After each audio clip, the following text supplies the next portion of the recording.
What happens when a garden tomato meets some multigrain bread? Actually, it's 12 grain from Aldi. I'll tell you what happens. A tomato 12 grain sandwich. Now I got this tomato from my own garden. It's producing so many I can't keep up with it. This 12 grain bread I got from Aldi. Very, very, very cheap. So I've been living on this stuff. So if you don't have a garden, you can go to a grocery store that sells fresh tomatoes. There's nothing like a garden tomato. They have a taste like, well, you can actually make a sandwich out of it, or a sandwich. And I'm going to show you how I do it. Toast the bread well, both sides. Lay the toast out. Prepare the tomato by washing it and inspecting it and giving it a good rub down. Pat it down lightly. Be gentle. Prepare your Cutco knife. It looks like a modified santoku or santoku, or however you pronounce it in other places other than New York. Apply some olive oil to both sides. Slice the tomato on a separate plate because this might not be pretty.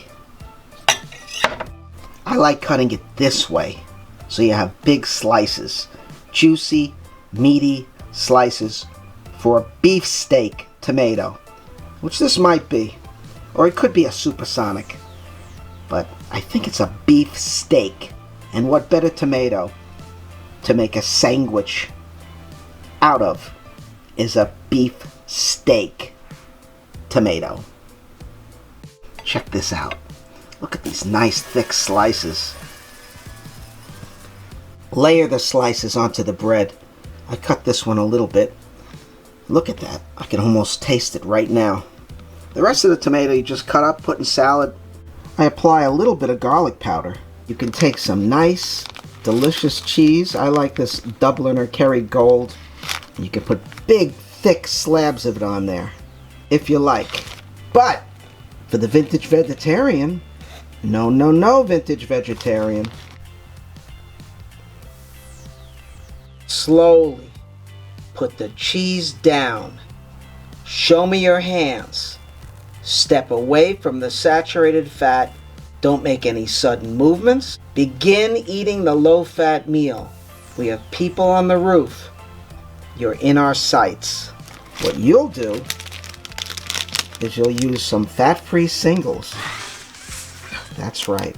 And or a little bit of Parmesan cheese. But only a little. We know what you like to do.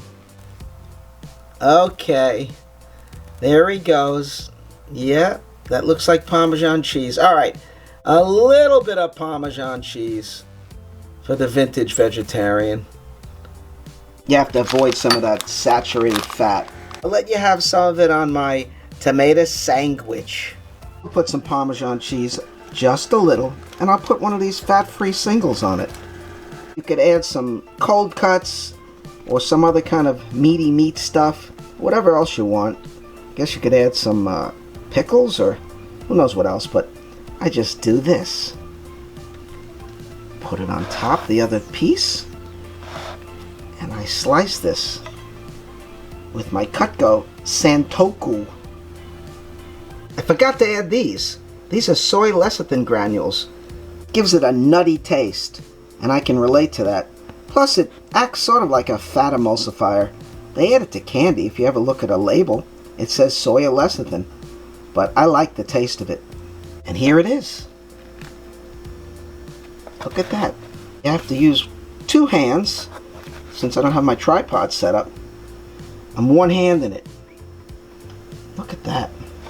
Wait till I sort of semi-mukbang this. Makes a nice sandwich, or Sammich. Okay, let's try it out without dropping the whole thing.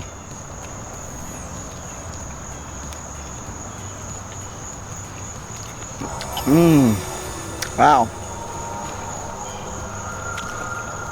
Wow.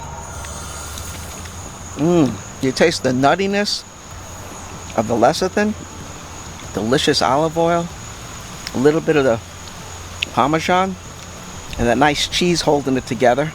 The multigrain, little bits and pieces of sawdust in this 12 grain, and the tomato. Oh, nothing like a garden tomato, listen.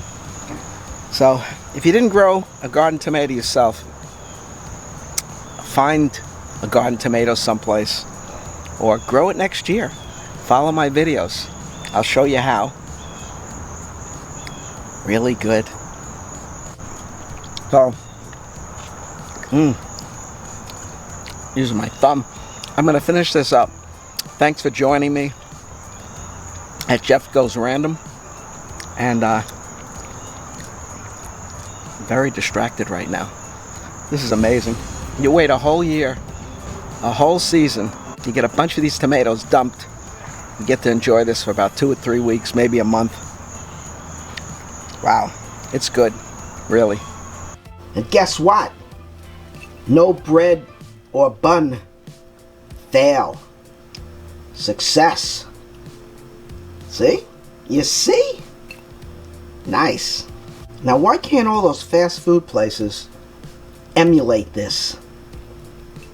What happens when a garden tomato meets some multigrain bread?